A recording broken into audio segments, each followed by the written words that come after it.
ಲೋಕಾಪುರ ಮುಖ್ಯ ರಸ್ತೆ ಬಳಿಯಲ್ಲಿರುವ 6 ಮಳಿಗೆಗಳನ್ನ ಕಳೆದ ವರ್ಷ ನವೆಂಬರ್ ತಿಂಗಳಲ್ಲಿ ಒಡೆದು ಹಾಕಲಾಗಿತ್ತು. ಇದರ ಮಾಲೀಕರಾದ ದಾನಪ್ಪ ಹಡಪದ ಇದೀಗ ಪಟ್ಟಣ ಪಂಚಾಯತ್ ಮುಂದೆ ಧರಣಿ ನಡೆಸಿದ್ರು.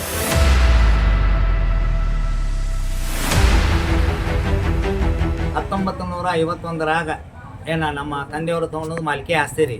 ನಮಗೆ ಬೆಳಗು ಮುಂಜಾನೆ 5 ಗಂಟೆ ನೋಟಿಸ್ ಕೊಡೋದ ನಮ್ಮನ್ನ ತೆರವುಗೊಳಿಸ್ಯಾರ. ಅದಕ್ಕೆ ನಮಗೆ ಬಸವ ಸರ್ಕಲ್ನ್ಯಾಗ ನಮಗೆ ಉದ್ಯೋಗ ಮಾಡಕ್ಕೆ ಅಂಗಡಿ ಒಂದು ಅನುಕೂಲ ಮಾಡಿ ಕೊಡ್ಬೇಕು ಖರೆ ಅನುಕಂಪ ಆಧಾರ ಮೇಲೆ. ಮತ್ತು ಆರೋಗ್ಯದಲ್ಲಿ ಏರಾಪೇರಿ ಸರಿ ಇಲ್ಲ.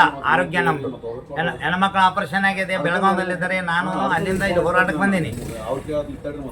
ಇರ್ಲಿಕ್ಕಂದ್ರೆ ಅವ್ರ ಹೆಸರಲ್ಲೇ ನಾ ಚೀಟಿ ಬರದೇಟ್ ಅಧಿಕಾರಿಗಳನ್ನ ತಗೊಂಡ್ ಸಾಯ್ತೀನಿ, ಇಷ್ಟು ಮಾತ್ರ ಗ್ಯಾರಂಟಿ.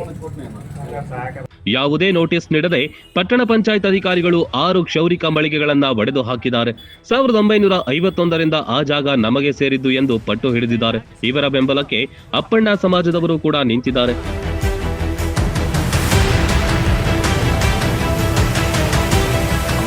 ಸಮಾಜದ ಅಧ್ಯಕ್ಷ ಸದಾಶಿವರ್ಧನ್ ಪನಾವಿ ಅಂತ ಲೋಕಾಪುರದಲ್ಲಿ ದಾನಪ್ಪ ಹಡಪದ್ ಅಂತೇಳಿ ನಮ್ಮ ಸಹೋದರನಾದ ದಾನಪ್ಪ ಹಡಪದ್ ಅವ್ರದ ಬಿಲ್ಡಿಂಗನ್ನು ಪಟ್ಟಣ ಪಂಚಾಯತಿ ಅವರು ರಾತ್ರಿ ನೋಟಿಸ್ ಕೊಡಲಾರ್ದನ ಬಿಲ್ಡಿಂಗ್ ನೆಲಸಮ ಮಾಡ್ಯಾರ. ಅದಕ್ಕೆ ಅವ್ರ ಉದ್ಯೋಗ ಇಲ್ಲದಕ್ಕಾಗಿ ಅವ್ರ ಕುಟುಂಬ ಬೀದಿಗೆ ಪಾಲಾಗೈತಿ. ಅದಕ್ಕೆ ಅಲ್ಲೇನು ಬಸವ ಸರ್ಕಲ್ದಲ್ಲಿ ಇರುವಂಥ ವಾಣಿಜ್ಯಿಕ ಮಳಿಗೆ ಒಳಗೆ ಅವ್ರ ಉಪಜೀವನ ನಡೆಸ್ಕೊಂಡು ಹೋಗೋ ಸಲುವಾಗಿ ಸರ್ಕಾರದವರಾತು ಪಟ್ಟಣ ಪಂಚಾಯತಿ ಅವರಾತು ಒಂದು ಅನುಕಂಪದ ಆಧಾರದ ಮೇಲೆ ಒಂದು ವಾಣಿಜ್ಯ ಮಳಿಗೆ ಒಂದು ಕಟ್ಟಡ ಕೊಡ್ಬೇಕಂತೇಳಿ ಸರ್ಕಾರದಲ್ಲಿ ನಾನು ಮನವಿ ಮಾಡ್ಕೋತೇನೆ.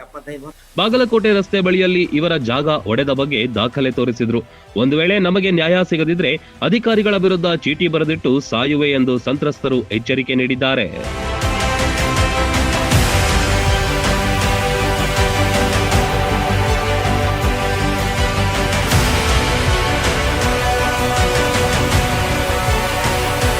ರನ್ ಟಿವಿ ನ್ಯೂಸ್ ವಿಡಿಯೋಸ್ ನೋಡಲು ಸಬ್ಸ್ಕ್ರೈಬ್ ಮಾಡಿ, ಬೆಲ್ ಐಕಾನ್ ಪ್ರೆಸ್ ಮಾಡಿ.